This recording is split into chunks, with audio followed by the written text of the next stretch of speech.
बच्चों, कैसे हो आप?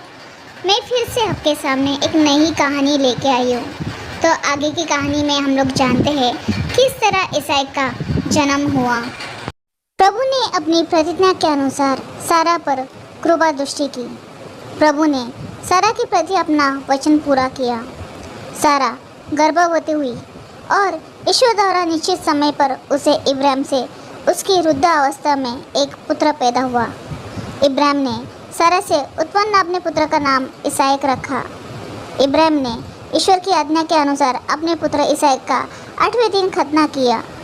जब उसका पुत्र इसहाक पैदा हुआ था तब इब्राहिम की उम्र 100 वर्ष की थी। सारा ने कहा, ईश्वर ने मुझे हंसने दिया है और जो भी ये बात सुनेगा वो मुझ पर हंसेगा। फिर उसने कहा, इब्राहिम से कौन ये कह सकता था कि सारा बच्चों को दूध पिलाएगी, तो भी उसकी वृद्धावस्था में मैंने उसके लिए एक पुत्र को जन्म दिया है।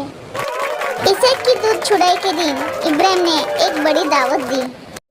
सारा ने मिस्री हागर के पुत्र को अपने पुत्र इसहाक के साथ खेलते हुए देखा और इब्राहिम से कहा, इस दासी और उसके पुत्र को घर से निकाल दीजिए। इस दासी का पुत्र मेरे पुत्र इसहाक के साथ विरासत के अधिकारी नहीं होगा।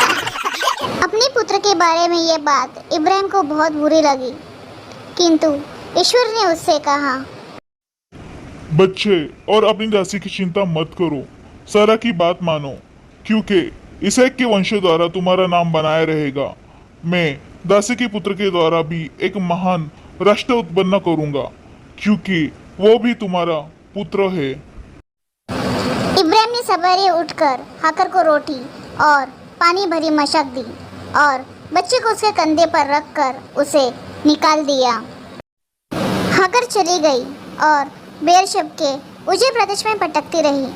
जब मशक का पानी समाप्त हो गया तो उसने बच्चे को एक झाड़ी के नीचे रख दिया और वो जाकर तीर के टप्पे की दूरी पर बैठ गई, क्योंकि उसने अपने मन में कहा, मैं बच्चे का मरना नहीं देख सकती।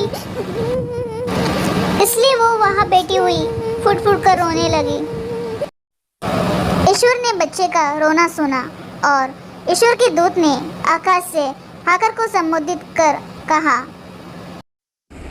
हाकर, क्या बात है? मत डरो, ईश्वर ने बच्चे का रोना सुना। जहाँ तुमने उसे रखा है, उठ खड़ी हो और बच्चों को उठाओ और संभाल कर रखो, क्योंकि मैं उसके द्वारा एक महान राष्ट्र उत्पन्न करूंगा। तब ईश्वर ने हाकर की आंखें खोल दी और उसे एक कुआं दिखाई पड़ा।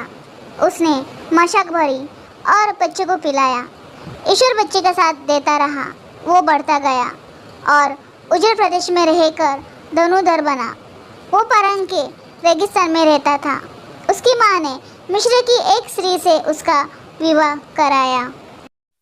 उस समय अबीमेलेक और उसके सेनापति पिकोल ने इब्राहिम से कहा, तुम्हारे सब कार्यों में ईश्वर तुम्हारा साथ देता है, इसलिए यहाँ मेरे सामने ईश्वर की शपथ खाकर कहो कि तुम मेरे साथ, मेरी संतति और मेरे वंशों के साथ कभी छल कपट नहीं करोगे। जिस प्रकार मैंने तुम्हारे साथ मैत्रीपूर्ण व्यवहार किया है, उसी प्रकार का व्यवहार तुम भी मेरे तथा इस देश के साथ जिसमें तुम प्रवासी हो करोगे। इब्राहिम ने कहा, मैं शपथ खाता हूँ। इब्राहिम ने अबीमेलेक से पानी के कुएं के विषय में शिकायत की, क्योंकि अबीमेलेक नौकरों ने उसे अपने अधिकार में ले लिया था। इस पर अबीमेलेक ने कहा, मुझे पता नहीं है कि ऐसा किसने किया है। ना तुमने मुझे कभी बताया और ना मैंने ही इसके विषय में आज तक कुछ सुना था। तब इब्राहिम ने अबीमेलेक के भेड़े और बैल भेंट किए और दोनों ने एक संधि की। इब्राहिम ने भेड़ों के साथ मेमनों को अलग रखा। अबीमेलेक ने इब्राहिम से पूछा, तुमने इन 7 मेमनों को क्यों अलग रखा है? उसने उत्तर दिया, तुम मेरे हाथ से ये 7 मेमने ग्रहण करो, जिससे ये प्रमाणित हो जाए कि मैंने ही ये कुआं खुदवाया है।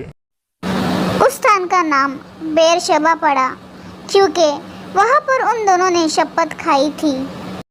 बेरशबा में उनकी इस संधि के बाद अबीमेलेक और उसका सेनापति पिकोल वहां से फिलिस्ती के देश लौट गए, परंतु इब्राहिम ने बेरशबा में एक छाव की वृक्ष लगाया और वहां प्रभु शाश्वत ईश्वर से प्रार्थना की। इब्राहिम फिलिस्तियों के देश में प्रवासी के रूप में बहुत दिनों तक निवास करता रहा। हेलो बच्चों, कैसे हो आप? तो कैसे लगी आज की कहानी? इस तरह पिता परमेश्वर ने इब्राहिम और सारा को दी हुई प्रतिज्ञा पूरी की, ठहराया विधान पूरा किया। तो ऐसी नई नई कहानी सुनने के लिए मेरे YouTube चैनल को लाइक, शेयर और सब्सक्राइब कीजिए और बेल आइकन का बटन दबाइए ताकि आपको नया नया नोटिफिकेशन मिलते रहे। तब तक के लिए बाय।